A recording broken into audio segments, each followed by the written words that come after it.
As you may already be able to tell, NFL Blitz is finished. This is a unbelievable cabinet. I'm really impressed with how it came out. It took a lot of work to get it done. It took a lot of trial and error, especially with the computer trying to get the right parts, but this thing is done.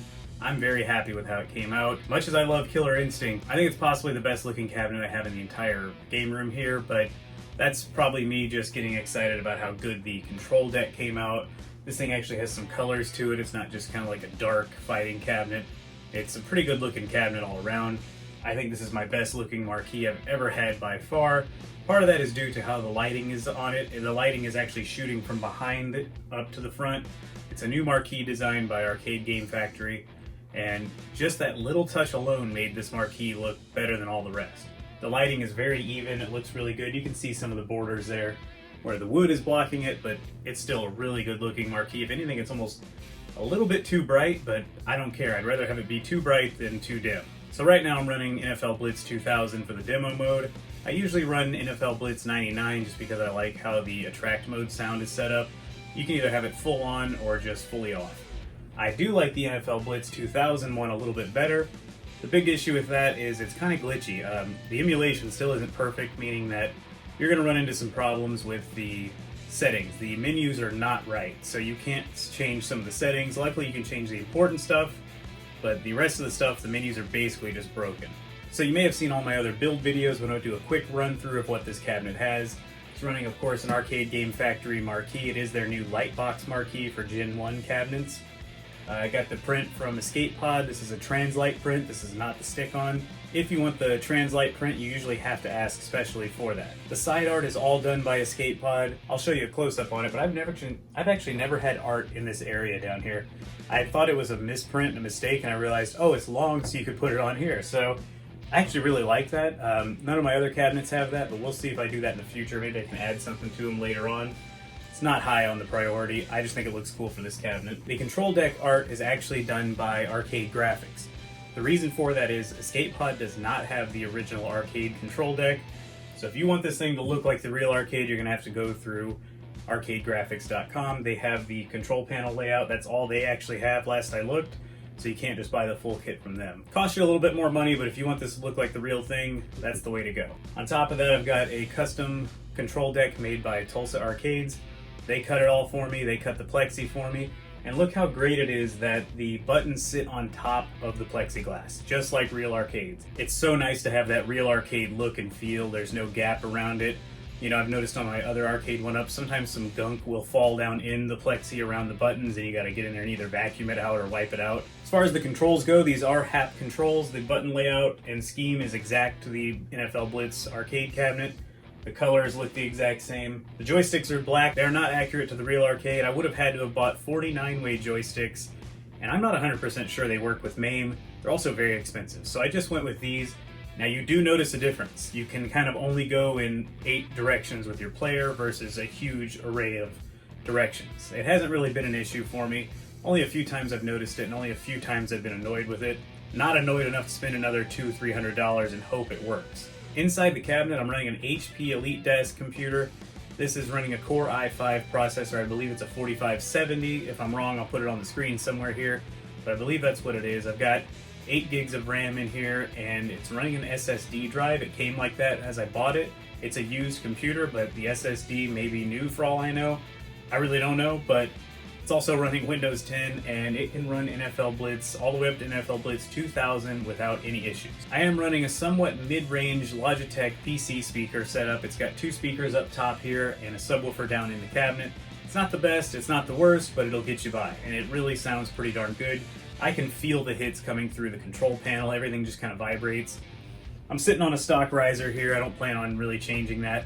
I might put some art on them, but none of my risers have art, so that's going to be something I do probably when I get bored, because I'm at my limit currently for Arcade1Up cabinets, at least in this room. I do have a little bit of room reserved for a future cabinet that I plan to build. It's going to be a little ways off. I've mentioned it before in the comments. It's no big secret. I want to build a shooter cabinet, but I want to do it a little bit differently. I'm going to use an Arcade1Up cabinet, but I'm going to alter the cabinet significantly, and I don't really want to reveal all that just yet until I have everything planned. I'm just going to hold off for a little bit. I've spent a lot of money building this one, and I need to just kind of build up some savings plan out the cabinet. We'll talk about that cabinet down the line. I'm really excited to show you my plans for it. They're not finished, so let's move on. So you guys haven't seen me play this yet. I thought I'd go ahead and do a little bit of gameplay. This is the arcade version. We're just gonna go ahead and select the team right now. I need to use up my credits. Let's go down to, I'm always a Dallas Cowboys guy on here because I'm not a huge football fan, and I really just like to be able to play a team that I know, and they're actually pretty good stats on here. They used to be good, at least, I guess. They kind of suck nowadays from what I hear. I don't watch that much. I do watch the Super Bowl and all that. I'll just go ahead and run through a full quarter here so you can see how it plays. Boom.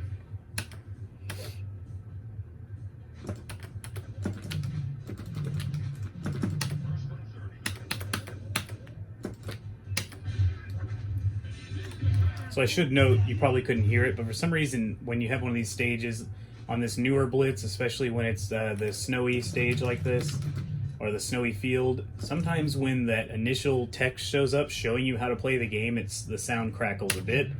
Otherwise, the game runs just about flawlessly. Oh, nope. Come on. Let's see if I can just rush it in there. No, I could not. Wow, lost some yards on that. Still threw the ball, cool. I'm gonna go with running play again. Oh, maybe not. Boom.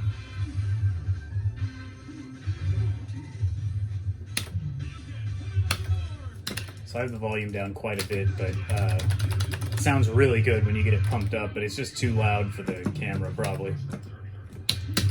Oh, what? Yeah, I was say I should have sacked that guy. I love smashing the buttons afterwards to make them freak out and hit each other.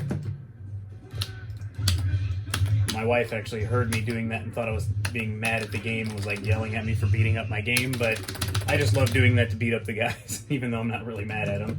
Sometimes I do get mad at them, especially when this game cheats, which it likes to do frequently. Hey, you better get on the ground. Okay, that was weird. So Blitz 2000 does have some weird glitches in MAME. You may have seen that. I had no cursor. It was kind of frozen. It's not the emulation or the PC's capabilities. It's just the fact that Blitz 2000 is just not quite there yet. I don't know. I've tried different versions of MAME, and I don't think they've completely worked out the emulation just yet. So I wonder if they're going to field goal or if they're going to just try to ram it in. Yeah, they're ramming it in. Yes! Even though I'm at like the 2-yard line. This will be fun. Let's see if I can get this out of here. Oh no, I'm screwed. Alright, got a little bit away. I really like this play. Usually it doesn't always work out, but sometimes they'll change their formation and you can get a pretty good throw out of there. I'm going to go with it again. Why not? I'm not a professional first down professional football player, obviously, or a coach, so I just kind of go with the same stuff that works. Oh, God. Oh, yeah, that worked out, but that is classic NFL Blitz. They're going to screw you if you start doing too well. So I'm going to call that a win for now. You've got the ladies here. They're always fun to look at. I know that's not the right thing to say in 2020, but whatever. Now, I've actually started reading these. Never read them before in the past. You get a lot of ideas on actually how to play the game. It's duh. I mean, it's telling you how to play the game, but I really figured out a lot of stuff with this game by reading those. So that's it. That's the NFL Blitz cabinet. I do plan to maybe do some videos on the gameplay itself. Like, I'll probably record when I actually beat all the teams in the career mode, and you get to see the really goofy 1990s ending with the weird silicon graphics stuff. I'm close to beating on NFL Blitz 99. I'm starting with that game and kind of just branching out here and there. But once I beat that, I will do a video on it so you can see the goofy graphics, and maybe I'll do some gameplay for that last game. That'll be like my big Super Bowl event. Super Bowl will probably end up being in like April at that point. Initially, I had planned to make a very detailed video on how to build this. The more I looked at it, I realized I'm going to be basically making the same video I've already made before. The only difference is I'm using Windows 10, I'm using Launchbox, and that's it. I mean, it's all basically the same thing I did on my original How to Mod an Arcade1Up cabinet video. So, if you are okay with just watching that, let me know in the comments. If you want to see a little bit more, if you're confused about how to set up Windows 10 stuff, MAME stuff, Launchbox, let me know in the comments. Otherwise, I'm probably going to end up just referring a lot of people to that original video. I still might make a how to set up Launchbox video just because it seems so tough to me initially, but once I figured it out, it's dead simple as far as MAME. I didn't go any further than MAME. If you have more questions beyond that, then you're going to have to probably find it somewhere else because I don't really mess with console versions. Anyhow, let me know in the comments if you really need to see one of those videos and maybe I'll pump one out if there's enough people that want it. If not, I apologize. Hopefully you guys can figure it out online. But yeah, I'd hate to make the same video again. I'd hate to spend weeks making that original video all over again just because a few things have changed. If you need a little bit of help, let me know. Maybe I'll make another video. So if you enjoyed this video, please give it a thumbs up. If you haven't subscribed already, please consider doing so.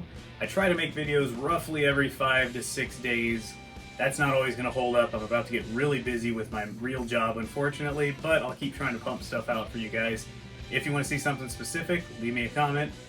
Until next time, thanks for watching, and I'll see you on the next video.